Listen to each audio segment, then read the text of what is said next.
भारत में वैक्सीन को लेकर आई गुड न्यूज। रूस की RDIF ने डॉक्टर रेड्डीज से किया करार। डॉक्टर रेड्डीज वैक्सीन के 10 करोड़ डोज बनाएगा। रूस में कोरोना वैक्सीन स्पुतनिक 5 बनाने वाली सरकारी कंपनी RDIF ने भारतीय फार्मास्यूटिकल कंपनी डॉक्टर रेड्डी के साथ 10 करोड़ वैक्सीन डोज तैयार करने के लिए करार साइन किया है। RDIF के CEO ने न्यूज एजेंसी PTI से बातचीत में कहा कि रूस की RDIF भारत में स्पुतनिक 5 टीके के क्लिनिकल परीक्षण और वितरण के लिए डॉक्टर रेड्डीज लेबोरेटरीज के साथ काम करेगी।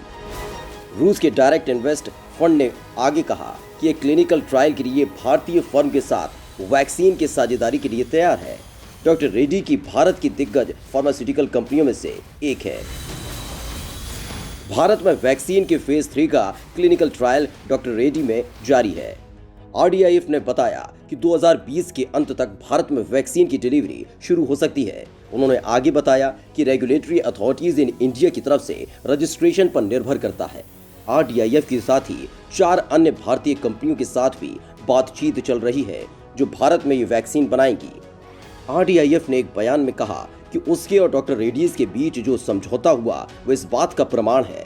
विभिन्न देशों और संस्थाओं के बीच ये समझ बढ़ रही है कि कोरोना वायरस से लोगों को बचाने के लिए कई वैक्सीन पर काम करना जरूरी है।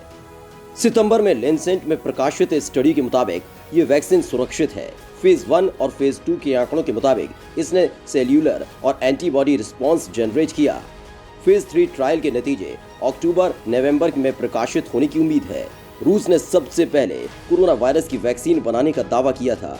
उस पर आरोप लगे थे कि उसने जरूरी प्रोटोकॉल का पालन किए बिना जल्दबाजी की।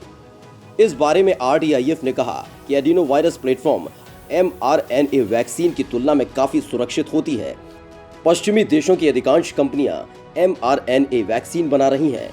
स्पुतनिक 5 को रूस की Gamaleya national research centre for epidemiology and microbiology और रूस के प्रत्यक्ष निवेश कोष ने विकसित किया है। RDIF के CEO किरिल दमित्री ने बताया कि vaccine adeno viral vector platform पर आधारित है और अगर इसका ट्रायल सफल होता है तो ये नवंबर तक भारत में उपलब्ध होगी। रशिया डायरेक्ट इन्वेस्टमेंट फंड ने पहले ही कजाकिस्तान, ब्राजील और मैक्सिको के साथ वैक्सीन की सप्लाई की डील कर ली है। इसके अलावा रूस ने स्पुतनिक 5 वैक्सीन की 300 मिलियन डोज के उत्पादन के लिए भारत के साथ एक विनिर्माण साझेदारी समझौता कर चुका है।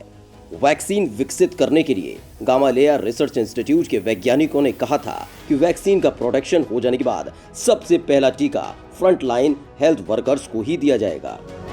वैज्ञानिकों ने तब कहा था कि फ्रंट लाइन हेल्थ वर्कर्स को दिया जाना ज्यादा जरूरी है क्योंकि उन्हें आगे भी संक्रमितों के बीच रहना है। इसके साथ ही रूस ने सितंबर में इस वैक्सीन के बड़े पैमाने पर उत्पादन की बात कही है।